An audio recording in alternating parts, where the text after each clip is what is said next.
Hello everyone and welcome back to the channel. Today we're going to be discussing the upcoming North London derby, Arsenal's football game at the weekend where we face Spurs.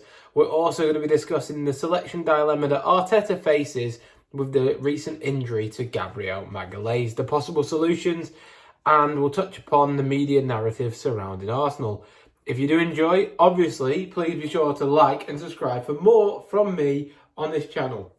Obviously, last time out, I've seen the actual watch time of the video. The viewer retention was much higher, where I was just in the kitchen vibing. So that's what we're going to be doing. Instead of a more structured video where you sit down and I talk to the camera, we're just going to have that freedom to move. So I hope you do enjoy. Without further ado then, we'll firstly discuss the major key point from Arsenal Football Club. Obviously, at the weekend, well, the international break just gone, Gabriel Magalhaes, the best centre-back in the world this season, went off with an injury. I believe it's his abductor injury, which is the sort of interior part of your groin. And it is not good news. The reports are that he's going to be out for 1 to 2 months. Now, that has a massive selection dilemma for Mikel Arteta, especially ahead of the North London derby and also Chelsea. I don't really give a monkeys about the Champions League game against Bayern because we can get through without winning that. But the next 2 games are obviously of mass importance. The North London derby at home and Chelsea away, I believe it is. And Gabriel is a major point of Arsenal's attacking play, especially from set pieces, where he attacks the ball coming in late. And unfortunately, right now, Arsenal are without that for the next few games. So, what are the possible sort of ways around it for Arsenal Football Club? So firstly, you have the option of playing Calafiori at left centre-back. We know he can play there. He's played there before, left-footed. I know Arteta likes a left-footer on the left side, so there is that option. Then you bring Lewis Skelly in. My issue with that solution is that it takes away some of the actual attacking play and dimension that we have when Calafiori is in the team. We know Calafiori causes chaos. He goes into that right half space. He'll go into the right wing if he needs to. He'll attack the front line, making a run behind. He is that good a player, that complete a footballer. He's the maverick in the back line who's allowed that freedom.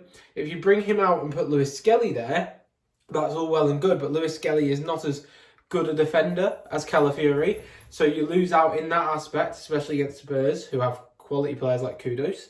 And also, Calafiori will still probably want to roam. He's not necessarily an amazing 1v1 defender, and that could leave our left side very exposed.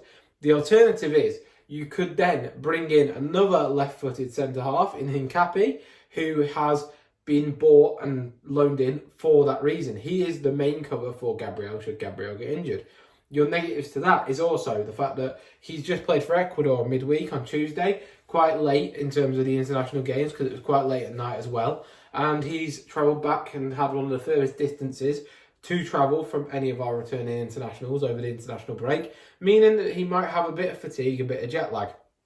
Also, he hasn't really started a game in the Premier League for Arsenal at left centre-back. His relationship with Saliba is very unknown, and therefore it is a risk, obviously, putting a player into the game of that magnitude. Now, another option is obviously Mosquera. He's played left centre-back in Spain. He could possibly come in. He's played there before for us a few times at the left side, or you move Saliba across to left centre-back and put Mosquera in at right centre-back. Whichever way you want, Mosquera is obviously one of the options. Then the final option that I want to bridge to is bringing Ben White into the back line. So that would either involve Saliba going to left centre-back, Ben White playing right centre-back, or it involves maybe Timber moving to the left centre-back and Ben White going right back. The issue with that is you are obviously moving around 2 parts of the back line as opposed to 1. But for me, personally, the individual quality of a back line that offers Ben White, Saliba, Timber and Calafiori is the best quality in terms of individual player quality backline that we could possibly field. But for me, that is not the way I'd want to go. Personally, I think that Hincapi's been brought in for this very reason. Let's see what he can do. Let's play him at left centre-back. He's left-footed. He's the ideal replacement for Gabriel, should Gabriel get injured. So for me, personally, I believe Hincapi is definitely the answer for this game. What I think that Arteta will do, I think Arteta will either go Hincapi or Mosquera. I tend to think that he's going to go with Mascara just because Mascara's played more this season. He's more trusted at this present moment in time to come in, especially after his performance against Liverpool when Saliba came off the pitch. So personally, I think the Mascara will start this weekend. But it's an interesting dilemma, and it's one that we are going to have to face. We're going to have to solve and hopefully get 3 points. Another thing is that I want to talk about ahead of this game is that Captain Martin Odegaard may be back for this game, and I really do hope he is. We'll wait and see on that, but hopefully he's back anyway, and that is a key part for the lineup against Spurs. Now, some other things that have been going around in the media. The media make out that that Man City and Liverpool are the favourites. They still say that they have the best squad in the league, and I don't doubt that. If Liverpool do have the best squad in the Premier League, and they're 7 points off us, and people are like, oh, Arsenal haven't got the best squad, they're not the favourites to win the league, whatever. That's completely fine on my part. But then the same people in the same breath will then go on and say how Liverpool are, how Arsenal not winning the league this season would be a failure. How can that work if you've got a team that's substantially the favourites in Liverpool, that these people are saying, who beat us to the punch, but they're apparently a better side than us? Then surely we can't be having to win the league in that year, because that's not how it works. You can't have someone who is the best ever. Like, for example, if you went up against Usain Bolt, right, and you're the second best runner of your generation, right, but Usain Bolt happens to be in the same race as you, people won't expect the second place to win because Usain Bolt's there. So surely, if Man City are here, in terms of people's favouritism, Arsenal shouldn't have to win the league on the basis that there are better teams within the league. Now, my personal view is Arsenal have the best depth in the league. They have the best squad in the league. They don't necessarily have the best team in the league, but I do believe that we are favourites for the league, and I do believe we can win the league.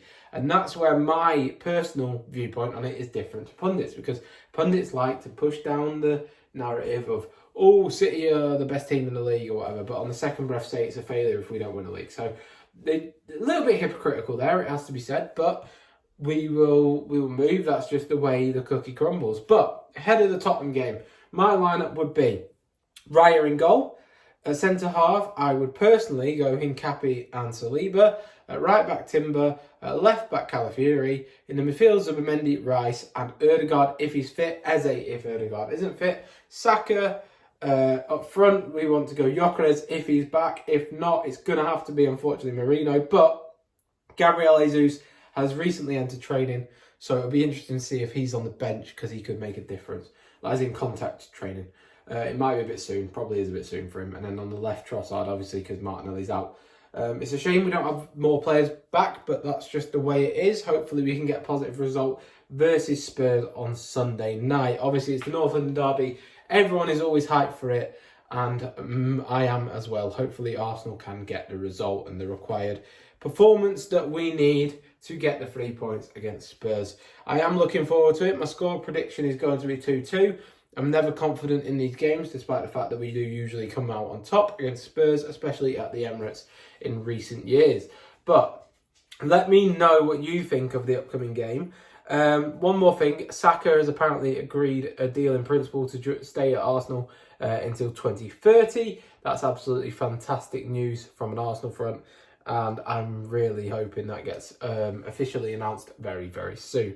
But yeah, thank you for watching. Let me know what you think in the comments below, and I'll see you next time. Goodbye.